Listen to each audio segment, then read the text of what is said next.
Good morning, and welcome to the Greater Birmingham Solihull Local Enterprise Partnership series of events.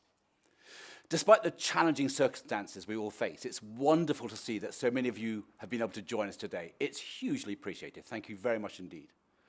This year we've taken a really different approach and will be holding events over the course of the week, exploring important topics that help improve our economic resilience, that help our businesses adapt and evolve, that help drive our region's recovery. Resilience, evolution, recovery. I truly hope that you will find the content insightful, productive, and ultimately fruitful. My name is Tim Pyle, and I'm extremely proud and extremely privileged to serve as the chair of your LEP. LEPs perform a quite unique role in bringing together the public, the private, and the educational sectors. Partnerships working is at the heart of how we operate, forming a powerful collaboration to identify opportunities to grow the economy and ensure our businesses, residents, and places are enabled to reach their full potential. And that plays to our single-minded mission to drive inclusive economic growth that results in more jobs and results in a better society for all our citizens. There is no doubt that we're all up against it. This year we have faced and are still facing extremely difficult circumstances wrought on us by the COVID pandemic.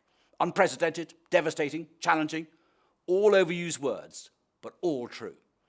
And we have the additional challenge that EU exit brings to so many of our businesses, cultural assets, and academic institutions. It is indeed tough times.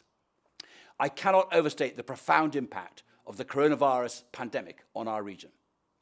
Some of Greater Birmingham's enduring strengths, advanced manufacturing, construction, retail, the cultural economy, our young, diverse population, the exceptional academic sector, our track record in innovation and startups, our outstanding performance in attracting foreign and UK investment, the many strengths that have driven our growth and renaissance in recent years, these have left us vulnerable to the impacts of the pandemic.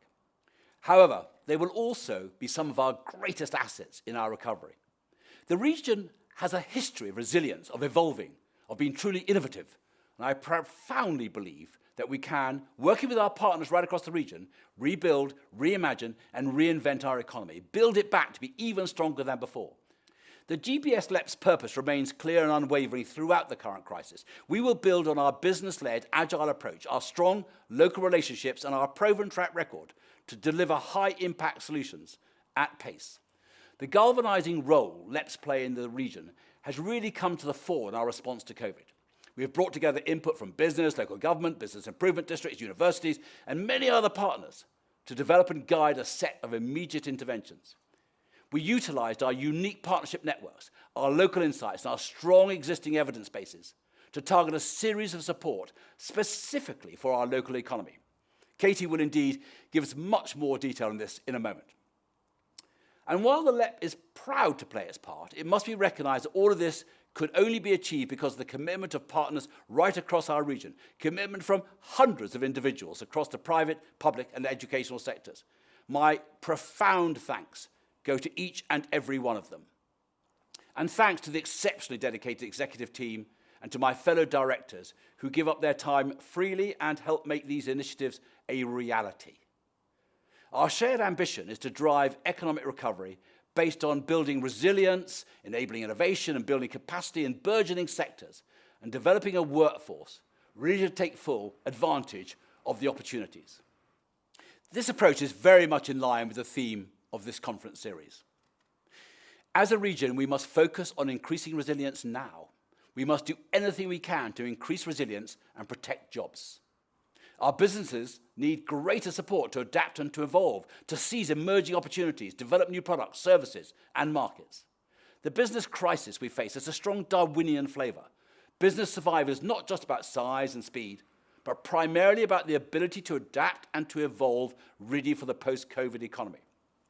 This will lead to a stronger, greener, more inclusive recovery. It has never been more important to invest in our future, focusing on market needs and sector strengths, which are unique to our region, generating new ideas and solutions, and creating new, skilled jobs for the benefit of everyone who lives and works here. This requires the academic, public, and private sectors to continue to develop an ecosystem where businesses thrive, because business is a force for good. It is easy to forget, and I think many people do forget, that business is the building block, the DNA, the lifeblood of any positive and successful economy, and thus of a flourishing society. It lubricates the ecosystem, it innovates, it nourishes our lives. Growing businesses pay more taxes, create more jobs, and employ more people who pay tax and spend money in their communities, people who have an improved sense of self-worth. It is a truism that a strong economy requires a superb health system, excellent physical and digital infrastructure, brilliant academic establishments, whilst the public sector needs a vibrant economy providing jobs, wealth, creation and taxes. Truly symbiotic, not competitive. As well as our response to COVID, we have continued to deliver with partners a multitude of interventions to stimulate growth of our key sectors, including expanding the services available through our Growth Hub, to provide joined-up, tailored business support and access to the right type of finance for businesses to scale up. And as importantly, we're addressing local business skill needs by accelerating the increase in our skilled workforce through piloting innovative approaches that connect growing businesses and enterprises to motivate and recruit young and diverse talents. We remain committed to securing the future of our towns and local centres, which form such a crucial part of our economic fabric of this region, by providing funding and evidence to create inclusive and exciting places, optimising our natural and cultural assets. We need to reimagine the role and purpose of town centres to ensure they are fit for purpose in a very changed world. We forge on with delivering our growth programme, utilising funds like the Local Growth Fund to create jobs and enable new homes.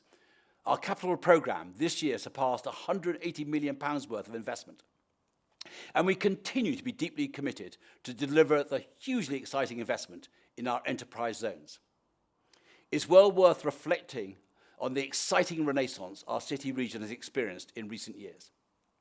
At the beginning of this year, our area was the fastest growing region in the country. Since 2010, our economy has grown twice that of the average of major English city regions. We've achieved a £12 billion increase in GVA, and more than 162,000 jobs have been created in the private sector.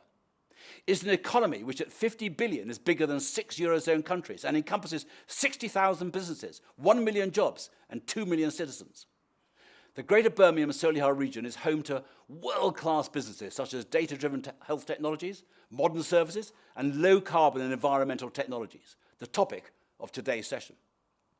Tackling climate change is the biggest challenge we collectively face. Achieving a green recovery offers huge long-term opportunities for us all, and our region has real strength and is an ideal location to drive the country's green recovery and its longer-term green industrial growth. With existing strengths in transport, battery storage and renewable energy research and production, plus international centres of excellence in innovation, we're not starting from scratch. The existing energy and low-carbon sector in the West Midlands is already contributing £3.3 billion worth of GVA to the West Midlands Combined Authority, across almost 1,000 enterprises and 22,000 jobs, and it is forecast to dramatically increase. Businesses in our region are developing and delivering services and technologies which are critical to meeting our net zero targets. And there are so many more opportunities for us to embrace heading down the track. The massive £800 million investment in the Commonwealth Games, turbocharging supply chains and export growth. West Midlands 5G, the first multi-city testbed. The arrival of HS2, creating 175,000 jobs and significant business opportunity for all. But I will not pretend that there won't be substantial and profound challenges as well. The twin challenge of the pandemic that continues to have a devastating impact, coupled with reaching the end of the transition period with the EU exit, doubly difficult for so many of our businesses. However, I absolutely believe our region has the talent, the determination, and the collective will to weather the storms and embrace the new opportunities on the horizon. Cross-sector collaboration and business leadership, coupled with unparalleled regional insight and the sense of enterprise, are all features that distinguish and define the LEP movement. Your LEP stands utterly ready, incredibly willing, and demonstrably able to step up and do what is necessary to continue to drive economic growth.